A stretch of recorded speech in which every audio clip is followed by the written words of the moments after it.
Season అనేది అంత మంచి సీజన్. ఎన్ని సినిమాలు వచ్చినా సరే ఎన్ని సినిమాలు వచ్చినా సరే ఖచ్చితంగా ప్రేక్షకులు బాగుంది, మన కంటెంట్లో మన సత్తా ఉంది, మనకు ఆ దైవ ఆశీస్సులు ఉన్నాయంటే కనుక ఖచ్చితంగా ఆదరిస్తారు, హక్కును చేర్చుకుంటారు, పెద్ద విజయాన్ని మీకు అందేలా చేస్తారు. కాబట్టి ఎలాంటి డౌట్ అక్కర్లేదు. అయితే ఇది పరీక్షాకాలం అనుకోవచ్చు, కొన్ని థియేటర్లు అనుకునే విధంగా మనకి లభించకపోవచ్చు. It's okay.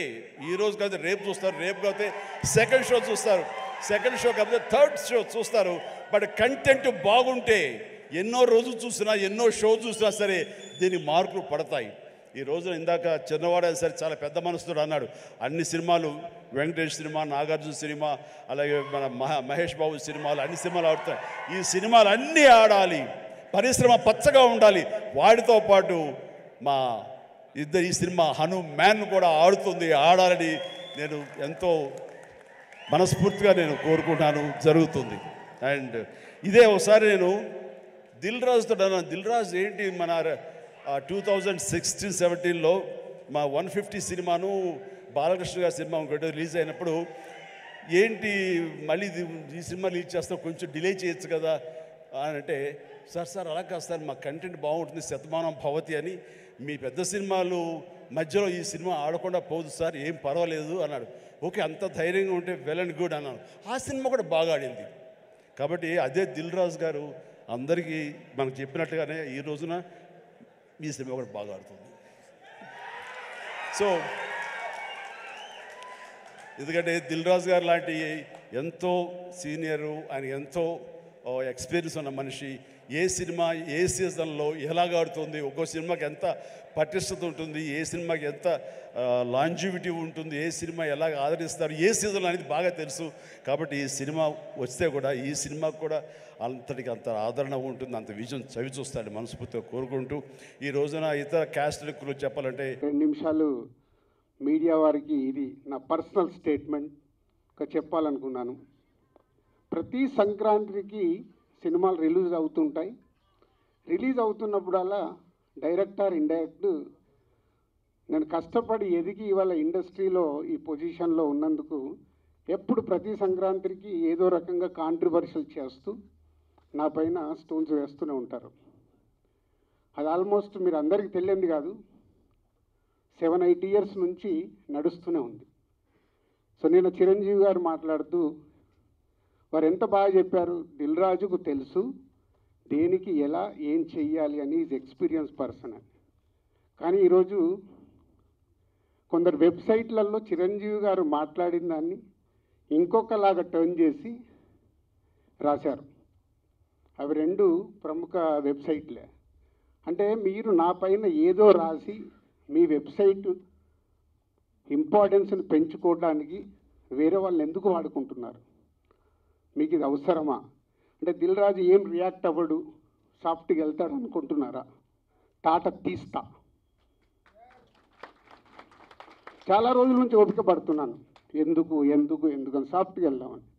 సంబంధం లేకుండా పోనీ ఆ ప్రొడ్యూసర్ వచ్చి మీ దగ్గర ఏమన్నా మాట్లాడా? మీకు అంత దమ్ముంటే ఆ ప్రొడ్యూసర్ని నన్ను స్టేజ్పై పిలిచి కూర్చోబెట్టి క్వశ్చన్స్ వేయండి.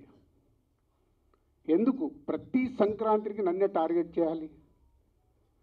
ఇంతమంది నన్ను అభిమానిస్తున్నారు కదా, 95% నన్ను ఇష్టపడతారు, 5% ఇష్టపడతారా? అది ఇష్టపడరా వాళ్ళ ఇష్టం. ఒక మనిషిగా నేను అందరినీ సాటిస్ఫై చేయలేను. సాటిస్ఫై చేస్తున్నాను కాబట్టి ఇండస్ట్రీలో నాకు ఈరోజు ఇంత మంచి పేరుంది.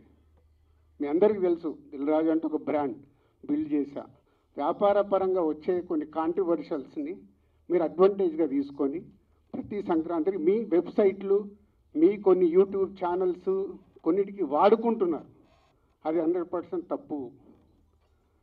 మొన్న జరిగిన ఈ సంక్రాంతి రిలీజ్ల గురించి ఛాంబర్లో మీటింగ్ పెట్టి ఛాంబర్ ద్వారా డీల్ చేసి రవితేజ గారిని కన్విన్స్ చేసి ఒక సినిమాని సంక్రాంతి నుంచి జరిపాం. అది ఎంత కష్టం అది మాకు తెలుసు. తర్వాత ఉన్న 4 సినిమాలు మళ్ళీ ఎవడో రాశాడు, దిల్ రాజు గారు ఏదో తమిళ సినిమా రిలీజ్ చేస్తున్నాడని. ఎవడు చెప్పాడురా నీకు నేను రిలీజ్ చేస్తున్నానని? ఎవడు చెప్పాడు? నీ దగ్గర ప్రూఫ్ ఉందా నేను చేస్తున్నానని ఉందా? ఆ తమిళ సినిమాను కూడా రిలీజ్ పోస్ట్పోన్ చేయించింది నేను, తెలుగులో రిలీజ్ వద్దు అని. మీకు తెలియని న్యూస్లు రాసుకుంటూ ఎందుకు వాడుకుంటున్నారు? ఇందాక నేను అన్నాను కదా, తాట తీస్తాను, ఈజీగా తీసుకోవద్దు. నా పైన ఏదైనా రాస్తే, తప్పుడు రాతలు రాస్తే, మీకు తెలియకుండా కాంట్రవర్షియల్ చేస్తే ఈ రోజు నుంచి నేను ఊరుకోను. ఇన్ని రోజులు నడిచిపోయింది, అది గుర్తుపెట్టుకోండి. 4 సినిమాలు రిలీజ్ ఉన్నాయి. మహేష్ బాబు గారు, వెంకటేష్ గారు, నాగార్జున గారు, దాంతోపాటు హనుమాన్ సినిమాని నేను రిలీజు ఆపాలి అని చెప్పానని రాశారు. ప్రొడ్యూసర్ని, డైరెక్టర్ని నన్ను పిలిచి నేను సినిమా ఆపాలని అడిగానా? సినిమా 14వ తారీఖు రిలీజ్ చేసేయండి అని చెప్పాను. 12 మహేష్ బాబు సినిమా ఉంది కాబట్టి 14th చేస్తే మీ సినిమాకు ఉపయోగం, మీ సినిమాకు నంబర్ ఆఫ్ థియేటర్స్ దొరుకుతాయని చెప్పాను. కానీ దాన్ని ఇంకొక విధంగా మార్చి రాశారు. చిరంజీవి గారు మాట్లాడింది ఇంకొకలాగా కన్వర్ట్ చేసి రాస్తున్నారు. మీకు కావాల్సిన దాన్ని హైలైట్ చేయకండి. నెగిటివ్ వైబ్స్ ఉండకుండా పాజిటివ్గా బతికితే బాగుంటుంది. నెగిటివ్గా బ్రతకడం ఇంపార్టెంట్ కాదు, అందరం పోయేవాళ్ళమే, ఇక్కడ ఉండటానికి రాలా. నెగిటివ్ ఎందుకు? నెగిటివ్ వైబ్స్ ఎందుకు? మీ వెబ్సైట్లు, మీ ఛానల్స్ ఇంప్రూవ్ అవ్వాలని నెగిటివ్ వైబ్స్ని తీసుకొస్తారా? ఈరోజు హనుమాన్ సినిమా ప్రపంచవ్యాప్తంగా రిలీజ్ అవుతుంది. నాట్ ఓన్లీ తెలుగు స్టేట్స్, తమిళ్లో రిలీజ్ అవుతుంది, కన్నడలో రిలీజ్ అవుతుంది, హిందీలో రిలీజ్ అవుతుంది.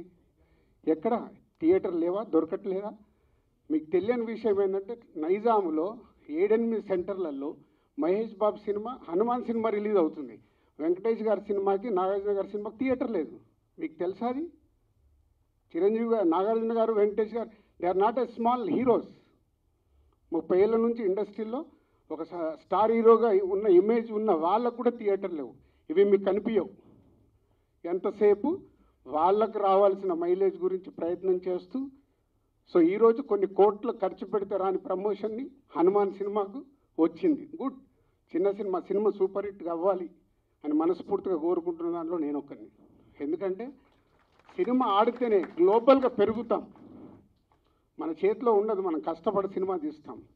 ఇవి తెలియకుండా మీ పిచ్చి రాతలతోని ఏం చేద్దాం అనుకుంటున్నారు? మళ్ళీ మళ్ళీ మళ్ళీ చెప్తున్నా, నా గురించి ఎక్కడన్నా తప్పుగా నా పేరు పెట్టి రాస్తే తాట తీస్తా. దీంట్లో తేడా లేదు. నిజాయితీగా మీకు ఏదైనా న్యూస్ ఉంది రండి, 24 hours అవైలబుల్. మీకు ఏదైనా న్యూస్ కావాలి, సార్ ఇలా ఉంది, ఇదేంటని అడగండి, నేను సమాధానం ఇస్తాను. నా పిఆర్ వాళ్ళు కూడా మాట్లాడారు డైరెక్ట్. ఎప్పుడన్నా మీ మీడియా వాళ్ళందరికీ తెలుసు, ఐఎమ్ అవైలబుల్ ఎనీ టైం. మీ మెసేజ్లకు నేను రిప్లై ఇస్తాను, మీ ఫోన్ కాల్స్కి నేను రిప్లై ఇస్తాను. చెప్పండి మీ మీడియా వాళ్ళందరూ, ఎప్పుడన్నా నేను లేనా, అవైలబుల్ లేనా? దేనికి? మీ మైలేజ్ కోసం నన్ను వాడితే మళ్ళీ మళ్ళీ చెప్తున్నా, తాట తీస్తా, గుర్తుపెట్టుకోండి.